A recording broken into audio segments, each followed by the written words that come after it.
ആപ്കി അദാലത്തിൽ film star John എബ്രഹാമിന്റെ മേലുള്ള കുറ്റാരോപണം ഇദ്ദേഹം കള്ളം പറയുമെന്നുള്ളതാണ്. ജോൺ, ഇന്ന് താങ്കൾ സത്യം പറയുമോ അതോ കള്ളം പറയുമോ? സർ, ഞാനത് നിങ്ങൾ കാണാൻ പോവാണ്. ഞാൻ ത്രൂ ഔട്ട് ദ ഷോ സത്യമാണ് സംസാരിക്കാൻ പോകുന്നത്. താങ്കളുടെ കുട്ടിക്കാലത്തെക്കുറിച്ച് ഞാൻ കേട്ടത് താങ്കളുടെ അമ്മ താങ്കൾ എവിടെയാണെന്ന് ചോദിക്കുന്ന സമയത്ത് അമ്മയോട് ഞാൻ ഫ്രണ്ടിന്റെ വീട്ടിൽ ഹോംവർക്ക് ചെയ്യുകയാണെന്ന് പറയും. പക്ഷേ സത്യത്തിൽ പെമ്പിള്ളാരുടെ കൂടെ ചുറ്റിക്കറങ്ങുക. ഞാൻ മിക്കവാറും ജിമ്മിലായിരിക്കും സർ. ഞാൻ ജിംനാസ്റ്റിക്സ് ചെയ്തുകൊണ്ടിരുന്നതായിരുന്നു അന്ന് തൊട്ടേ. അത്ലറ്റിൽ 100-200 മീറ്റേഴ്സും പിന്നെ റേസിൽ ക്ലാസ്സിൽ കുറച്ചായിരിക്കും. പക്ഷെ ഞാൻ ജിമ്മിലും ഓൺ ദ ഫീൽഡിലും ആയിരിക്കും. സോ ബൈ ചാൻസ് ഒരു പക്ഷേ ആരെങ്കിലും ഗേൾസ് അടുത്തുണ്ടെങ്കിൽ ചിലപ്പോൾ അവരോട് ടൈം സ്പെൻഡ് ആയിപ്പോയി കാണും. ഒരു പക്ഷേ. Not regularly. എപ്പോഴെങ്കിലും പിടിക്കപ്പെട്ടിട്ടുണ്ടോ? എപ്പോഴും. അതെൻ്റെ ലൈഫിൽ റെഗുലർ ആയിരുന്നു. കാരണം അച്ഛൻ എന്നെ പിടിക്കും, അമ്മ, ടീച്ചേഴ്സ് എല്ലാവരും. എവിടെയായിരുന്നു? ഞാൻ ക്ലാസ്സിൽ തന്നെയായിരുന്നു. ഇത്ര സമയം എവിടെയായിരുന്നു? ഞാൻ ക്ലാസ്സിൽ തന്നെയായിരുന്നു. ഒരൊറ്റ അടി അടിക്കുമ്പോഴും ഞാൻ പറയും ഞാൻ ക്ലാസ്സിൽ തന്നെയാണ്. So I learn the hard way. ശരി, അതിരിക്കട്ടെ.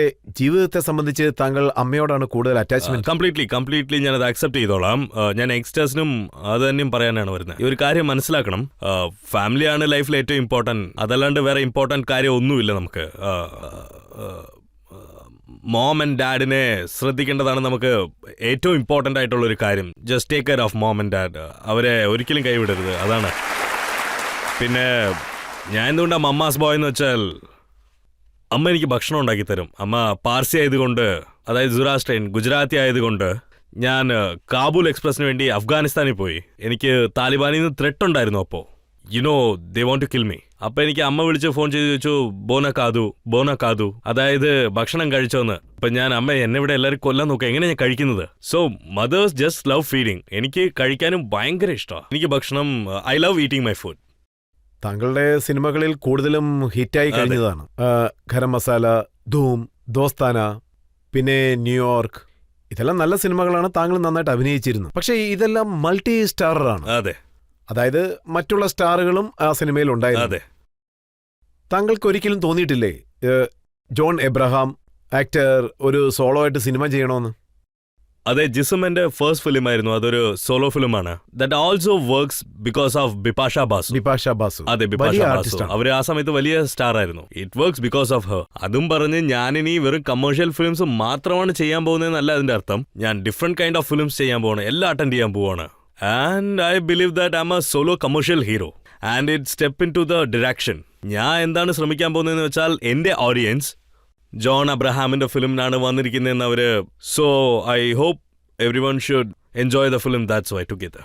അതാണ് എന്റെ ശ്രമം മുഴുവനും ഉള്ളത്. ആൻഡ് അഗൈൻ ഓഡിയൻസിന്റെ പ്രോബ്ലം എന്താണെന്ന് വെച്ചാൽ അവർ നിങ്ങളെ ഹീറോ ആയിട്ടാണ് കാണുന്നത്, ചാമിങ് ഹീറോ ആയിട്ട് കാണുന്നു. പക്ഷെ താങ്കൾ ഹിറ്റ് നൽകുന്ന സമയത്ത് ധൂം സിനിമ നോക്കുകയാണെങ്കിൽ അതിൽ താങ്കൾ വില്ലനായിട്ടാണ് ആക്ട് ചെയ്തത്. അതെ, റേസ് ടു അതിൽ ഞാൻ വില്ലനാ. So I really think bad boy image really suits me very well. Audience like that. കുറച്ച് ഡിഫറെൻ്റ് ആയിട്ടുള്ള ഒരു ബാഡ് ബോയ്. പക്ഷേ ജനങ്ങൾ താങ്കളെ ലൈക്ക് ചെയ്യുന്നുണ്ട്. ഒരു ഹീറോ ആയിട്ട് കാണാനാണ് അവർ ആഗ്രഹിക്കുന്നത്. ഞാൻ ശ്രമിക്കാം. ഒരുപക്ഷെ താങ്കൾ ശ്രമിച്ചിരുന്നെങ്കിൽ അഭിഷേക് ബച്ചനെ താങ്കൾ കിസ് ചെയ്യില്ലായിരുന്നു. അത് ആ സമയത്ത് ഞങ്ങൾ ആ സീൻ എടുക്കുന്ന സമയത്ത് എത്ര റീടേക്ക് പോയെന്ന് വെച്ചാൽ അത് 17 അല്ല, അത് 18ഓളം പോയി. ആൻഡ് ദർ വാസ്, ഞങ്ങൾ അടുത്ത് വരുന്ന സമയത്ത് ഞങ്ങൾ ഇങ്ങനെയാണ് ചെയ്യുന്നത്. ഇങ്ങനെ വരും അതങ്ങനെ. അപ്പോൾ സെറ്റിലുള്ള എല്ലാവരും ഇങ്ങനെ ശ്രദ്ധിച്ചുകൊണ്ടിരിക്കുക, ഇനി അവര് എന്തൊക്കെയാ ഈ ചെയ്യാൻ പോകുന്നതെന്നൊക്കെ ആയിരിക്കും അവര് മറ്റേ ഇങ്ങനെ ആയിരിക്കും. സോ ഫൈനലി ഞങ്ങൾ തല തിരിച്ചു വെച്ച് we done that scene again. Shooting ആ സമയത്ത് നല്ല രസമായിരുന്നു അത്. ഒരിക്കലും താങ്കൾക്ക് ആക്ടിങ് ആദ്യത്തെ പ്രയോറിറ്റി ആയിട്ട് ഇരുന്നതേ ഇല്ലല്ലേ? അതെ. ഒരു ഫുട്ബോളർ ആകാൻ താങ്കൾ ആഗ്രഹിച്ചു?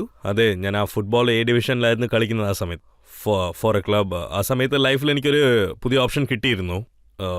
ഒന്ന് ഞാൻ നാഷണൽ ടീമിന് വേണ്ടി കളിക്കണം, ഇല്ലെങ്കിൽ MBA ചെയ്യണം. So I left football and ഞാൻ MBA ചെയ്തു. MBA ഫിനിഷ് ചെയ്തപ്പോൾ ഞാനൊരു റാങ്ക് ഹോൾഡറാണ് and I am the top in the university. അതിനുശേഷം ഞാൻ വർക്കൊക്കെ സ്റ്റാർട്ട് ചെയ്തു. ജനങ്ങൾ എന്താ വിചാരിച്ചതെന്ന് വെച്ചാൽ ഞാൻ ഭയങ്കര സ്മാർട്ടാണ്, ഇൻ്റലിജൻ്റ് ആണ്. പിന്നെ ഞാൻ മോഡലിംഗ് സ്റ്റാർട്ട് ചെയ്തപ്പോഴാണ് ഞാൻ അറിയുന്നത്. Then I realised how models are treated. എന്ന് വെച്ചാൽ they are treated like duffers. They are just duffers and dumb. So എനിക്കത് വളരെ ഷോക്കിംഗ് ആയിരുന്നു. എങ്ങനെയാണ് ഒരു മോഡൽസിനെ ഇങ്ങനെ ട്രീറ്റ് ചെയ്യുന്നതെന്ന്. We have a strong education and male മോഡലിന് എസ്പെഷ്യലി ഒരു ഇതുണ്ടാവും, only good looks, only body, വേറെ ഒന്നുമില്ല. നിങ്ങൾ സെക്സി എന്ന് പറഞ്ഞ് സംസാരിക്കുമ്പോൾ എന്നെ സംബന്ധിച്ച് ഒന്നേ ഉള്ളൂ, what is really sexy boy or a girl is that he is knowledgeable or not. You know, look ഇന്നുണ്ടാവും നാളെ ഉണ്ടാവത്തില്ല. You know, it's all transition. That's it. പക്ഷേ താങ്കളുടെ ഫുൾ ഇമേജ് ക്രിയേറ്റ് ആയത് താങ്കളുടെ ലുക്സിലാണ്. Yeah, അതെ. പക്ഷെ ഇന്നാണ് ജനങ്ങൾ ആദ്യമായിട്ട് മനസ്സിലാക്കിയത് താങ്കൾ വിദ്യാഭ്യാസമുള്ള ആളുമാണെന്ന്. അതെ അതെ.